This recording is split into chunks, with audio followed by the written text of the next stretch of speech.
Pai, nós queremos louvar e engrandecer o Teu nome, Senhor, pelo Teu amor por nós, pela Tua paciência, pela Tua misericórdia, Senhor, pela Tua bondade, pelo Teu carinho conosco, Senhor. Muito obrigado porque o Senhor nos leva em frente, o Senhor cuida do nosso coração. Nós te agradecemos demais por esse cuidado, Pai, por esse amor que nos persegue tão de perto. Nesse momento que a gente vai à Tua palavra, Senhor, por favor, seja conosco de novo. Que o Teu Santo Espírito nos fale, Senhor, porque nós somos carentes do Senhor. Nós precisamos de Ti, Senhor.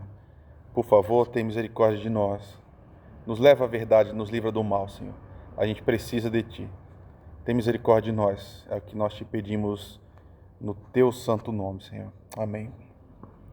A gente vai começar hoje uma jornada nova, irmãos. Nós vamos à carta de Paulo aos Colossenses. Então, se você quiser e puder me acompanhar, peço que você vá até ela. A gente vai começar hoje no capítulo 1, versículo 1. Com a graça de Deus, antes de dezembro, a gente termina. E aí a gente conversa aqui o que a gente vai fazer para o ano que vem, tá bom? Mas saindo de Gênesis, irmãos, um texto muito longo, um texto narrativo. Agora a gente entra no segundo momento. Um texto com outras características, num tempo completamente distinto, na esperança que o mesmo Deus fale conosco. Pois bem, irmãos, a gente tem conversado com muita frequência, especialmente na escola dominical, sobre a gênese dos textos bíblicos. E gênese aqui eu estou usando no sentido de nascimento. Como é que os textos bíblicos nascem, irmãos? Por que Colossenses foi escrito? Essa é a pergunta. E, de novo, talvez você que já me acompanha há um certo tempo já tenha pensado sobre isso em outros contextos, mas normalmente a gente não pensa muito sobre isso. O que faz um texto bíblico nascer, por que eles foram escritos e como essas coisas aconteceram. Mas pensar sobre isso faz toda a diferença, irmãos. Porque às vezes a gente lida com a Bíblia como se ela tivesse nascido num vácuo. Justamente porque a gente tem nas nossas mãos um texto que tem um caráter obviamente divino, irmãos. A gente tem um texto inspirado que, por natureza, é muito distinto de qualquer outra produção literária da história da humanidade, mas algumas coisas se mantêm. Essa é a questão. Ainda que seja um livro muito diferente, ainda é um livro. E carrega em si características, então, dessa própria produção. O que eu quero dizer é, Deus não fez um livro descer do céu pronto, irmãos. Deus não entregou um dia a Bíblia já pronta, vindo direto do céu num livro fechado para a humanidade. Pelo contrário, Deus não vai ditando palavra por palavra. Misteriosamente, de uma maneira absolutamente sobrenatural, Deus vai inspirando os próprios autores na sua naturalidade e vai respeitando os autores nesse processo. Eu sei, a gente está diante de um mistério, é difícil, mas o que eu quero dizer para vocês é o seguinte: Deus escreveu esse texto, mas Paulo também escreveu. Você entende isso? Talvez uma forma ainda mais apropriada de dizer é: Deus escreveu a carta aos Colossenses através de Paulo. A questão é, o texto, irmãos, nasce a partir de ocorrências humanas. Então, assim como eu insisti com vocês aos Coríntios, a gente falou na escola dominical agora, em texto de Efésios, a mesma questão se opera aqui, irmãos. Houve um problema real, numa igreja real. E aí Paulo vai resolver esse problema a partir desse texto. O pastor interviu na comunidade. E então o Senhor vai guiando o processo de escrita para que toda a igreja universal, em todas as eras, em todos os lugares, seja abençoada por esse mesmo texto que você tem na mão. Ou seja, é importante a gente lembrar algo sempre, irmãos. Existe uma igreja real com problemas reais e são coisas que são bastante ruins, irmãos. Nesse contexto específico, a que a gente está começando agora a se aproximar, a questão era doutrinária. Essa divisão, irmãos, nem sempre é estanque, né? O que é doutrinário e o que é de conduta, de prática. Doutrina e prática, elas estão meio misturadas. Uma depende da outra e uma influencia a outra. Mas a gente pode resumir essa questão de uma forma um pouco mais simples. Irmãos, o problema que estava acontecendo na igreja dos Colossenses era que existia no meio do povo gente ensinando coisas erradas. Essa era a questão. A gente tem um ensino errado. Aos Coríntios, mais ou menos dá a impressão que o problema é a prática. A igreja estava fazendo coisas erradas. Aqui ela também está fazendo coisas erradas, claro. Mas o que ela faz depende do ensino. Não parece ser o caso em Corinto. Aqui é. Alguém ensinou algo errado para a igreja e estava recorrentemente ensinando, e aí por isso eles estavam agindo de forma equivocada. Então o centro do problema é: quem é Jesus? Essa é a pergunta. Responder essa pergunta de forma equivocada, irmãos, pode invalidar a própria fé. Não saber quem é Jesus é um problema absolutamente gigantesco, e essa igreja corre então esse perigo.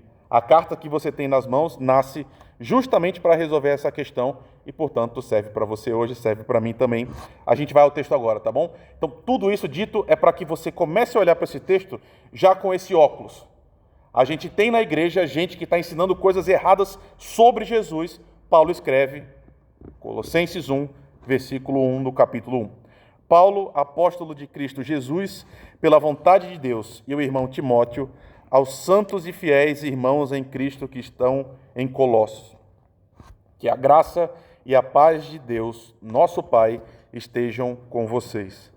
Damos sempre graças a Deus, Pai de nosso Senhor Jesus Cristo, quando oramos por vocês, desde que ouvimos da fé que vocês têm em Cristo Jesus e do amor que vocês têm por todos os santos, por causa da esperança que está guardada para vocês nos céus. Desta esperança vocês ouviram falar anteriormente por meio da palavra da verdade do Evangelho, que chegou até vocês. Esse Evangelho está produzindo fruto e crescendo em todo o mundo, assim como acontece entre vocês, desde o dia em que ouviram e entenderam a graça de Deus na verdade. Isso vocês aprenderam de Epáfras, nosso amado conservo, e em relação a vocês, fiel ministro de Cristo, o qual também nos contou do amor que vocês têm no Espírito.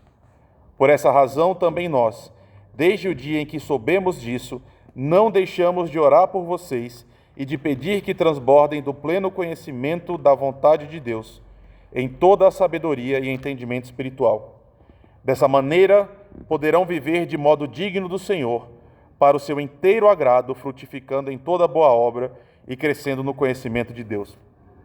Assim, vocês serão fortalecidos com todo o poder, segundo a força da sua glória, em toda perseverança e paciência, com alegria, dando graças ao Pai que os capacitou a participar da herança dos santos na luz.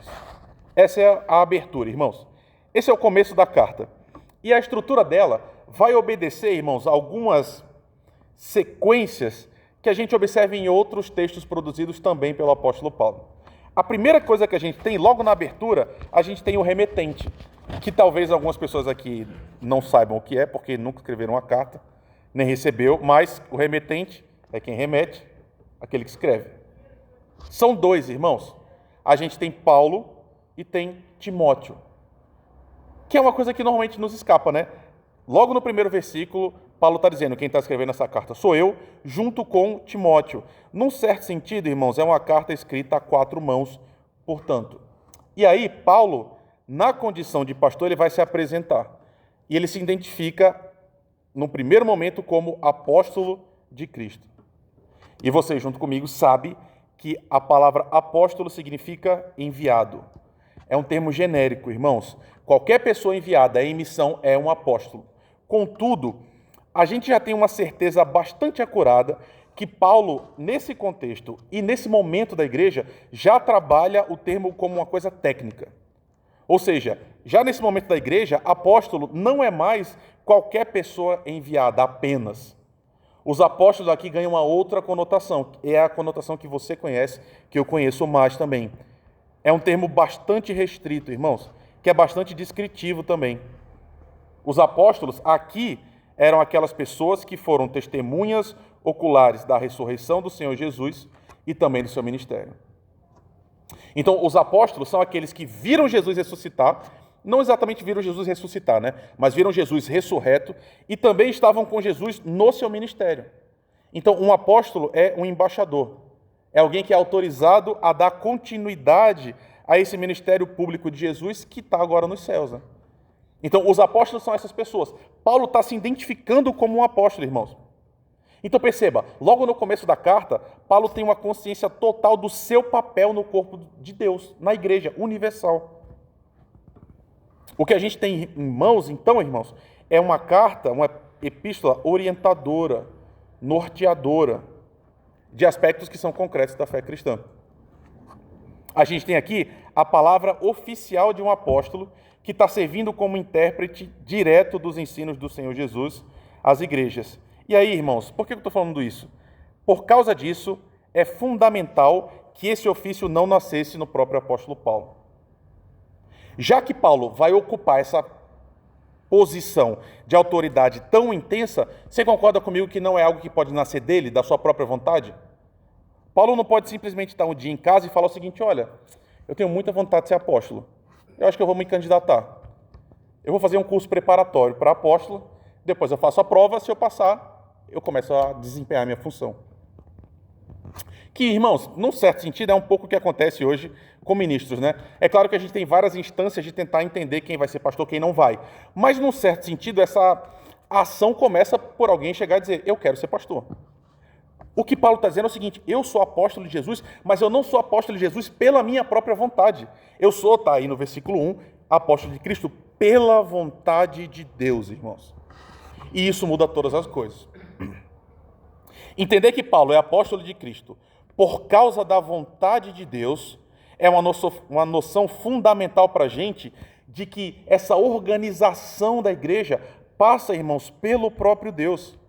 Por que eu estou dizendo isso? Irmãos, a gente não é do jeito que a gente é porque a gente quer, irmãos. Porque a gente escolheu, porque a gente se reuniu e decidiu como a gente vai se organizar. A noção muito antiga é: a gente vai obedecer o Senhor naquilo que o Senhor mandou que a gente fosse. Então Paulo está dizendo: Deus escolheu apóstolos para a igreja e eu sou um deles. E se Deus escolheu o apóstolo Paulo, a missão dada a Paulo vem do próprio Deus. E aí são pelo menos duas implicações. Qual é a primeira? Paulo não tem o direito de não fazer o que ele deve fazer. Sabe por quê? Estou dizendo isso.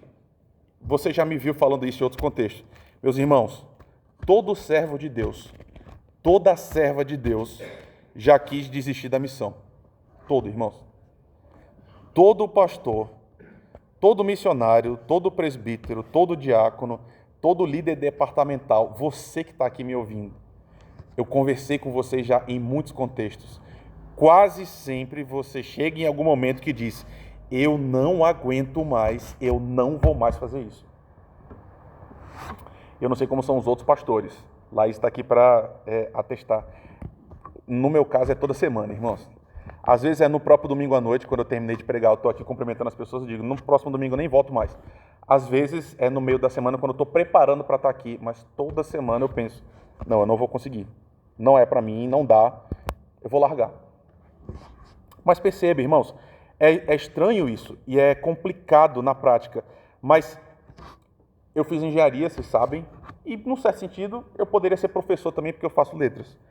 Irmãos, desistir de engenharia, desistir de letras é uma coisa, é válido. Você pode abandonar um projeto qualquer, por qualquer motivo que seja. É diferente quando Deus te escolhe para uma missão específica, quando Deus te dá uma incumbência. Porque quando Deus escolhe a gente para uma função específica, o que cabe a nós, irmãos? É cumprir essa função da forma que Deus quer, do jeito que Deus quer, irmãos. Você lembra de Moisés? Ele falou assim: Deus, eu não quero mais. Eu não aguento mais. Esse povo não é meu. Não fui eu que gerei. Foi o Senhor. Então leva que eu não vou mais. E você sabe o fim da história. E como Moisés, a gente tem vários exemplos. Enquanto Deus quiser que a gente desempenhe essa função, de novo, irmãos, tem pessoas aqui agora que estão nessa igreja há mais de 40 anos. E alguns que não estão nessa, estão na igreja presbiteriana ou na igreja do Senhor Jesus há décadas. E talvez você já tenha chegado em vários momentos que você falou: esse foi o último domingo, ou essa foi a última reunião. Para alguns de vocês essa foi a última plenária que eu participei. Nunca mais eu vou colocar a mão nisso. E aí você decide, e no outro dia, Deus dá um ipom em você, ipom, né, irmãos? Judô. Deus dá um golpe e fala: você vai, porque eu chamei você, e você vai até o fim. E a gente continua. Então, essa é a primeira noção. Por que eu estou falando isso? Eu, sinceramente, irmãos, suspeito que Paulo, em vários contextos, não queria escrever as cartas que ele escreve. Não queria falar o que ele fala, não queria trabalhar no que ele trabalha. Porque se você lembra, essa carta foi escrita na prisão, irmãos. Prisão, Paulo estava preso por causa do evangelho. E aí, na sua prisão, no seu momento de penúria, ele para e vai escrever e dizer: gente, vocês estão fazendo isso, tem que fazer isso, tem que corrigir. Se Deus o chamou, cumpre a ele fazer exatamente aquilo que ele foi chamado. A gente tem um exemplo, talvez último, que é Jonas. Mas tem uma segunda implicação também, irmãos. Se existe uma implicação para Paulo, existe uma implicação para a igreja. A implicação primeira é para o servo, a outra é na outra ponta, o recipiente da missão. Se Deus chamou Paulo, a igreja, irmãos, é obrigada a ouvi-lo também. E por que eu estou falando isso? Queridos, nós somos uma igreja que em vários aspectos funciona de forma democrática. A gente vota para pastor, a gente vota para presbítero, a gente vota para os líderes. Mas as nossas eleições têm um caráter diferente das eleições que a gente pratica fora daqui. Você entende isso? Irmãos, você quer votar em Lula, você quer votar em Bolsonaro? Você vai fazer isso pelos motivos quaisquer que você quer da sua vida. Aqui na igreja não é exato. Você entende o que eu quero dizer? Não é exatamente assim. Fora da igreja, a gente vota por meras preferências pessoais, que podem inclusive flutuar. Você vota numa eleição, você vota noutra, não importa os motivos. Aqui na igreja, a gente não vota a partir do que a gente prefere. Quando a gente vota, o que a gente está fazendo é tentar identificar a voz de Deus no meio da comunidade. Quando a gente vota, a gente está dizendo o seguinte: a partir da Escritura, a partir desse conjunto de características que Deus descreve das pessoas que têm de desempenhar as determinadas funções, eu vou tentar entender quem melhor desempenha. E aí a gente vota. E aí a gente tenta, então, ouvir a voz de Deus e chancelar as pessoas que estão lá. Por que isso é importante?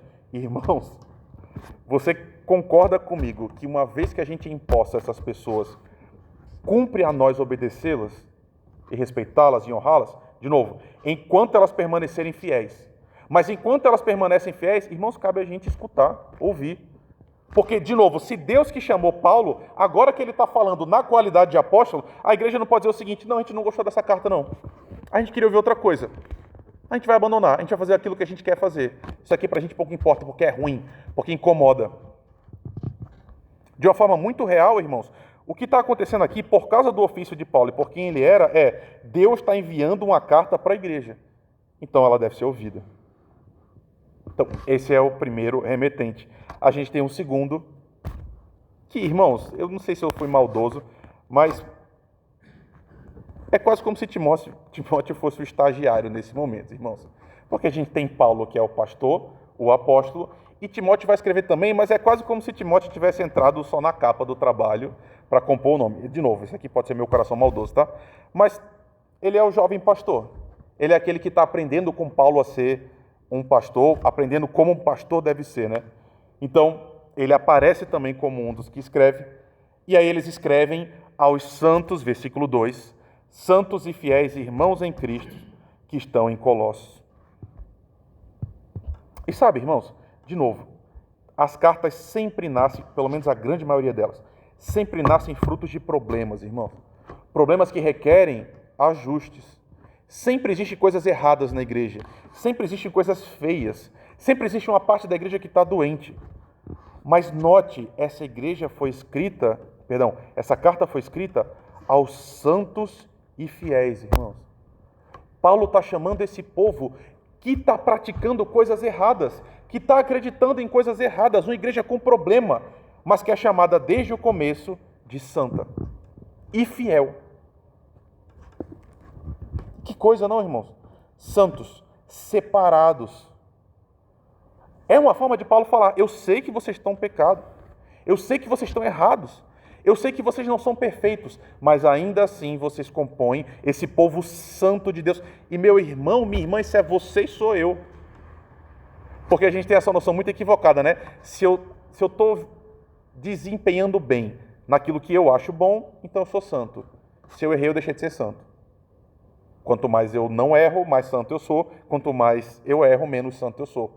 Desde o começo, Paulo chama essa igreja de santo, chama os coríntios também de santo, mesmo aquela igreja complicada. Paulo está dizendo, eu estou escrevendo a vocês que são os santos. Por quê? Porque aquele povo, errando ou não, é um povo separado por Deus. É um povo alvo do amor de Deus. Então, o que caracteriza uma igreja ou não é a perfeição moral e a plena obediência à palavra de Deus, irmãos.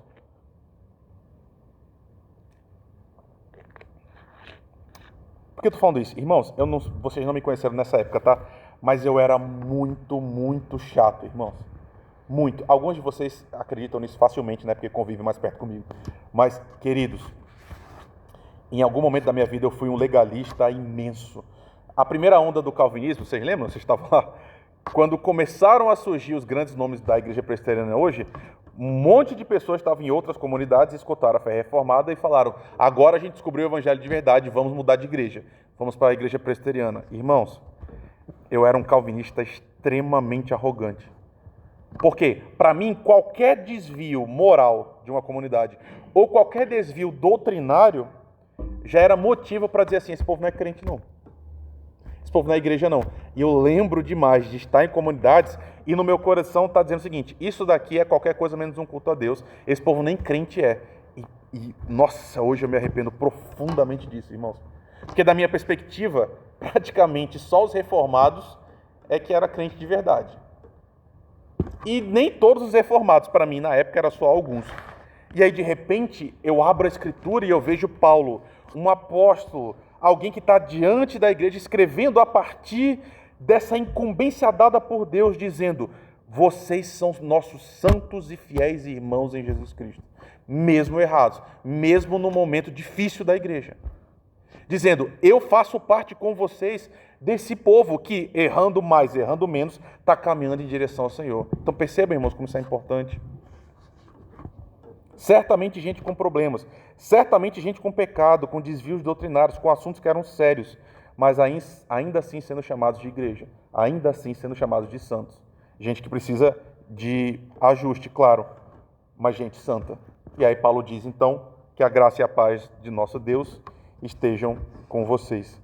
É a saudação mais antiga, a mais tradicional de todas, da minha perspectiva, pelo menos a mais linda que a gente tem.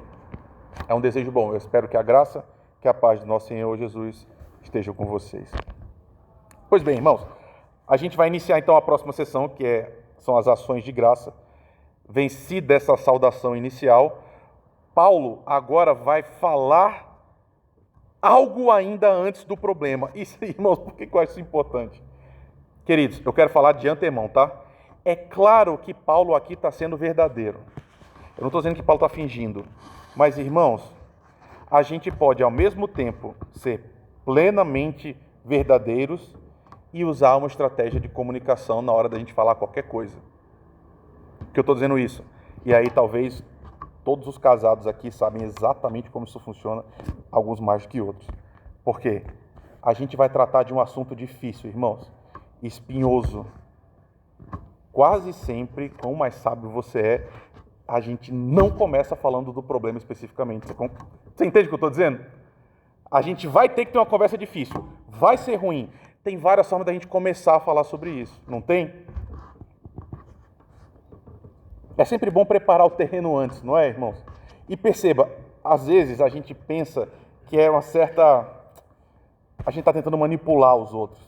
Mas, na verdade, a gente está resgatando uma fonte de sabedoria muito antiga que, inclusive, está incorporada na própria Escritura. Abra Provérbios e veja. Provérbios está lá Salomão dizendo para a gente o tempo todo como fazer as coisas e fazê-las melhores. Então, Salomão está dizendo, a resposta branda desvia o furor, mas quando a palavra é dura, ela suscita a ira. As palavras agradáveis são como favo de mel, são doces para a alma e são saúde para os ossos. Paulo é um pastor, ele vai repreender a comunidade. Irmãos, ele pode dizer assim, galera, seguinte, vocês estão errando nisso, façam isso, isso e isso. Ele poderia fazer. Não é a estratégia que ele usa, nem nessa, nem nas outras cartas. Eu lembro demais, irmãos, da minha mãe, eu bem novo assim, ainda solteiro, ela falando, Rafael, você tem que aprender a discutir bem. Até no momento difícil, você tem que saber a melhor forma de se portar. Por quê? Ela dizia, Rafael, nunca comece uma discussão quando vocês estão presos no trânsito. ou quando você estiver com fome, ou quando você estiver no final de um dia cansativo.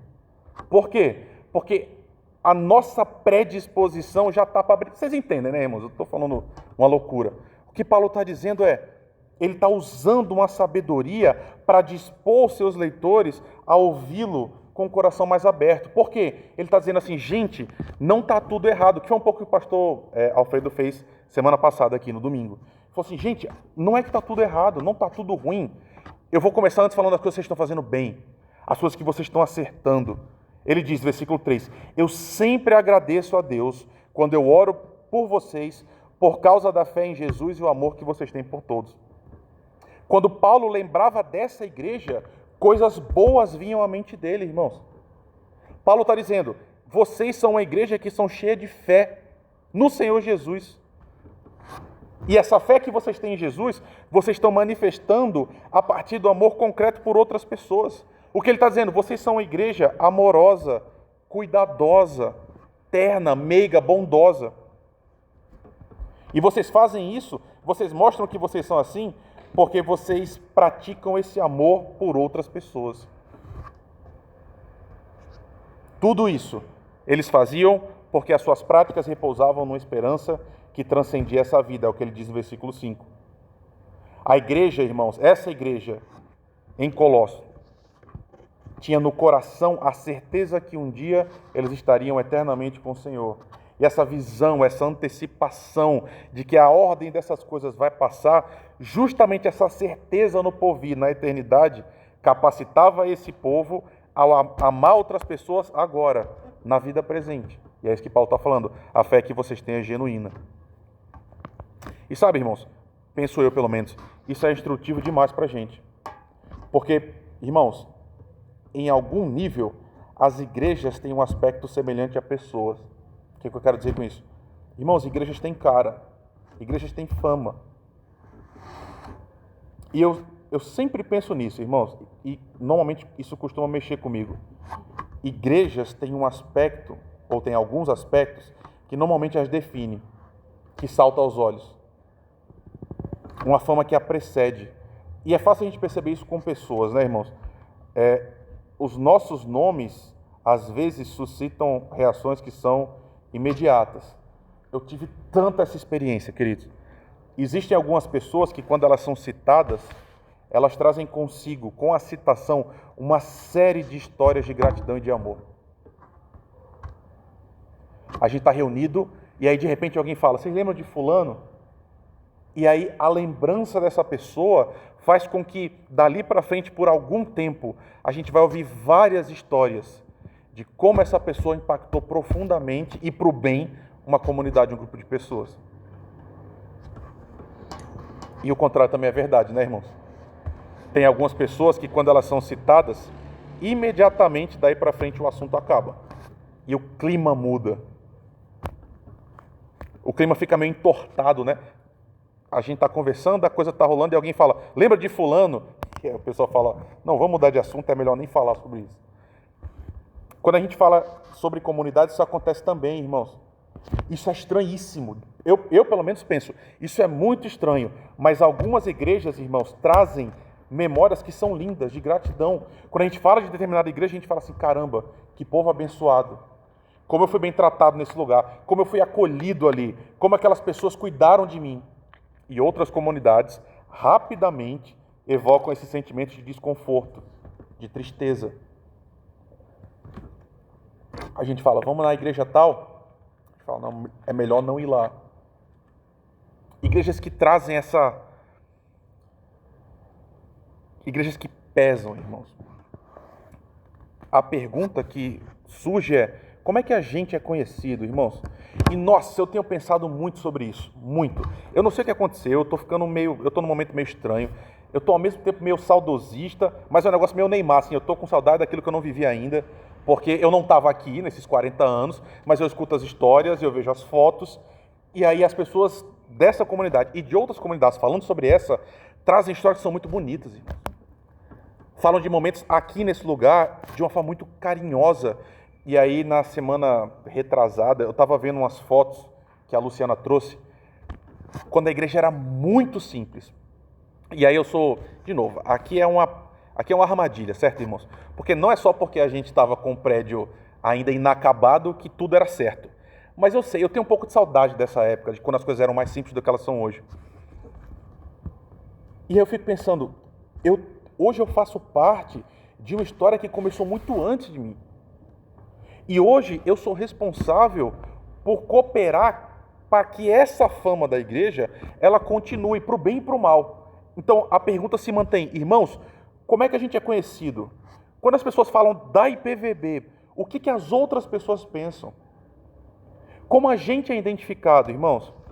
Porque note o que Paulo está falando aqui no começo, de novo, de uma carta que vai ter briga, que vai ter confusão, que vai ter disputa. Ele está dizendo, quando eu lembro de vocês, eu lembro da fé que vocês têm. Eu lembro do amor que vocês têm uns pelos outros. E eu sei que isso nasce porque vocês têm uma esperança na vida eterna em Jesus Cristo. Como é que a gente é conhecido, irmãos? Quando as pessoas falam da nossa comunidade, o que elas pensam? Agora, no passado e para frente. Eu adoraria, irmãos, eu adoraria que essa descrição fosse a descrição das comunidades que eu faço parte, dita por Jesus. Porque, de novo, é uma cena que eu sempre trago de novo, porque isso vai acontecer. Um dia a gente vai estar diante do Senhor e Ele vai dizer para nós o que a gente fez. Eu queria muito que Jesus falasse isso de mim, falasse isso da gente. Eu lembro do amor que vocês tinham, eu lembro do cuidado que vocês tinham, eu lembro da fé que vocês tinham. E aí Paulo está dizendo, tudo isso vocês são por causa do Evangelho. Vocês são assim porque o Evangelho um dia chegou até vocês. E esse Evangelho que está frutificando no mundo todo, frutificou no meio de vocês. E vocês ouviram e vocês entenderam o Evangelho e por causa disso vocês têm esse amor. E aí aqui aparece pela primeira vez o problema que vai ser adiantado lá na carta. Todo o problema que vai perpassar essa carta toda aparece aqui nesse começo, no finalzinho do versículo 6. Paulo está dizendo, vocês ouviram e entenderam o Evangelho. Irmãos, a palavra que aparece aqui, como entenderam, tem a ver com gnóstico, o verbo grego, que é conhecimento. Por que aquela igreja tinha fé? Por que aquela igreja amava? E por que ela tinha esperança no futuro? Paulo está dizendo, porque vocês entenderam, porque vocês, gnosco, vocês conheceram. Qual era o problema central aqui, irmãos, nessa comunidade? A gente tem um grupo de pessoas que entraram para a história como os gnósticos, que eles introduziram uma heresia na igreja que, irmãos, é bastante antiga.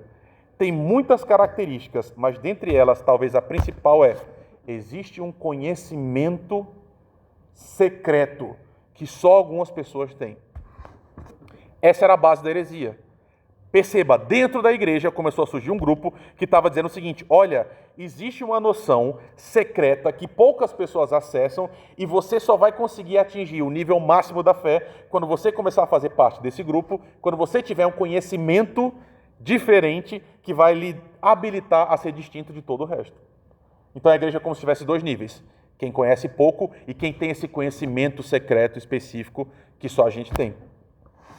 E esse tipo de artimanha, irmãos, mexe muito com a gente. Essa noção de que assim, tem algo secreto, que só algumas pessoas são superiores podem ter. Isso mexe com a gente, porque todo mundo tem vontade de ser nobre. Todo mundo tem vontade de fazer parte desse grupo seleto que supostamente é maior do que os outros. E aí como é que Paulo resolve isso? Logo no começo, irmãos, ele começa a desconstruir essa noção com uma noção muito simples. Ele está dizendo, um dia o Evangelho chegou até vocês.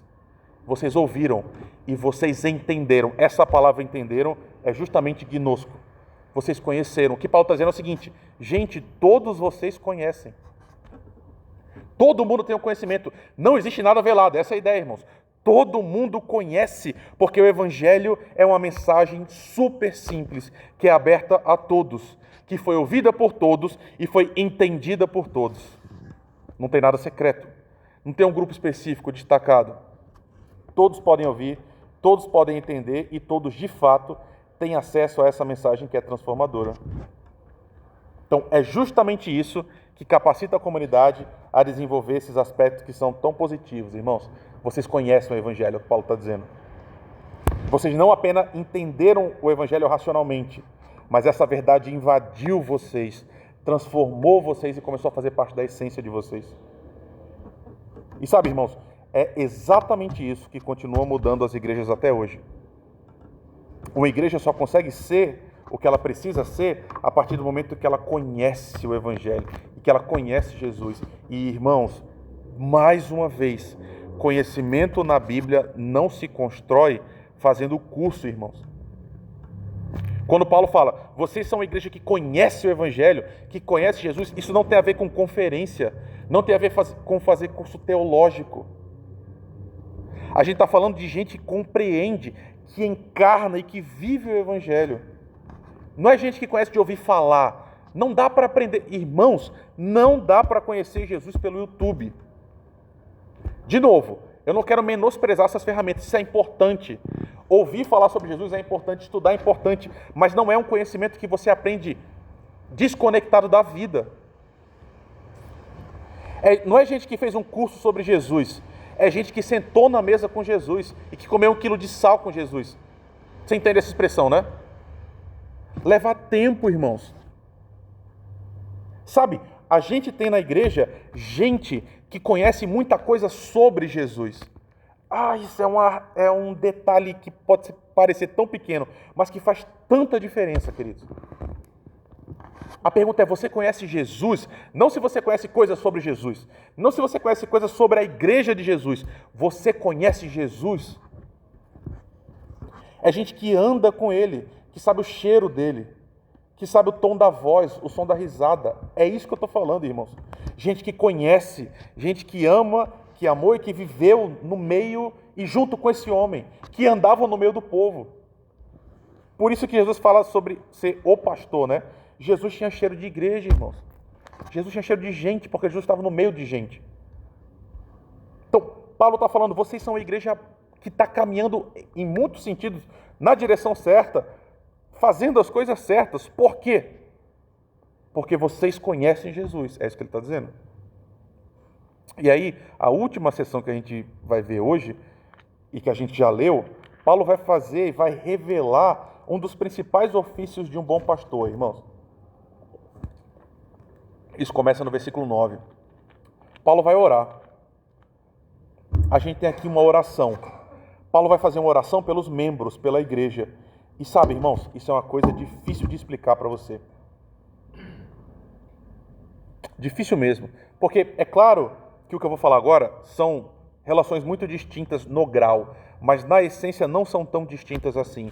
Irmãos, ser pastor é mais ou menos como ter filhos. E essa é, inclusive, uma linguagem que Paulo vai usar em outros momentos. O que eu quero dizer? Irmãos, pais vivem pensando nos seus filhos. E aqui nós temos vários pais. Alguns de vocês têm pais adultos. E alguns de vocês têm pais muito adultos. Minha mãe conta que até hoje ela fica acordada, preocupada com a gente, comigo e com minha irmã. Eu aqui em São Paulo, lá no Rio. A gente já é meio velho, irmãos, né? Vamos ser sinceros. Minha mãe já podia parar de se preocupar com a gente. Pô, já tô na curva dos 40. Mas minha mãe, preocupada com a gente. O tempo todo. Quando minha mãe começou a se preocupar comigo, irmãos? Quando ela vai parar de se preocupar comigo? Pastores são um pouco assim também, irmãos, com os membros da igreja. Novamente, eu não estou querendo comparar a intensidade. Os níveis são distintos, mas mais ou menos a gente tem isso. Sabe por quê? Laís, eu gosto. Laís é observadora e ela já viu isso. Às vezes, irmãos, a gente está no meio de uma festa. Tipo a que a gente teve aqui, não sei se vocês estavam, né? Mas a gente teve um churrasco aqui preparando para o acampamento. Todo mundo se divertindo, tocando violão. De repente ela fala, Rafael, eu consigo ver em você quando você lembra de alguma coisa. De repente vem na minha mente. No meio do momento de lazer, eu lembro de algumas pessoas específicas. E eu lembro daquele adolescente que está dando problema, por exemplo. Ou então eu lembro daquela pessoa que diz assim, pastor, a gente está esperando chegar a notícia da doença, se ela está aqui, se não está. O grau é esse ou o grau é aquele. Eu lembro do desemprego, irmãos, também.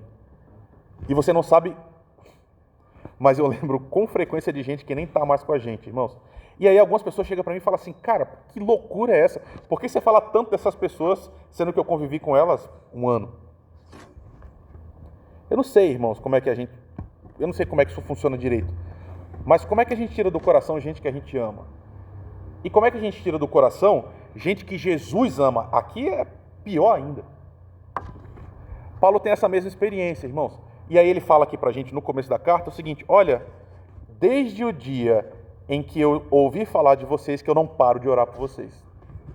Essa ideia de constância, o tempo todo, de uma importunação. Lembra da parábola de Jesus? Falando sobre oração? Ele diz, orem, peçam o tempo todo. É o que Paulo está dizendo, eu oro por vocês o tempo todo. E o que eu peço? O que ele pede? Eu oro para que vocês transbordem do pleno conhecimento da vontade de Deus. De novo aqui aparece a noção de conhecimento. Esse vai ser o assunto da carta toda. Paulo está dizendo, eu oro para que vocês recebam esse conhecimento, que alguns estão dizendo que é recluso, que alguns estão dizendo que é só de um grupo. Eu oro para que todos vocês recebam o conhecimento, e esse conhecimento que vem de Deus. Por quê? Porque eu quero que todos vocês cheguem à plenitude da sabedoria e do entendimento. Que não falte ninguém, que todo mundo na comunidade receba isso que vem dos céus, acesso a um conhecimento dele mesmo, de Deus mesmo. Com que objetivo? Paulo mesmo diz, para que vocês tenham a prática correta.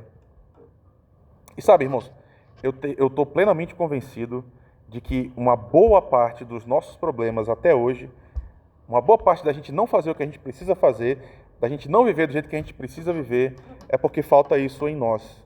Falta esse conhecimento de Jesus. Essa vida com Jesus, irmãos. De novo, meu querido irmão, nós estamos há 1 ano e 8 meses juntos, na quinta-feira. A primeira vez que eu estava aqui falando formalmente foi em fevereiro do ano passado. 1 ano e 8 meses. Perdão, 1 ano e 6 meses, né? 18 meses. Você hoje conhece Jesus melhor do que há 1 ano e meio atrás? E quando eu falo isso talvez você tenha novas informações sobre a Bíblia que eu te trouxe. Mas me perdoa, isso você podia arranjar no ChatGPT, não pode?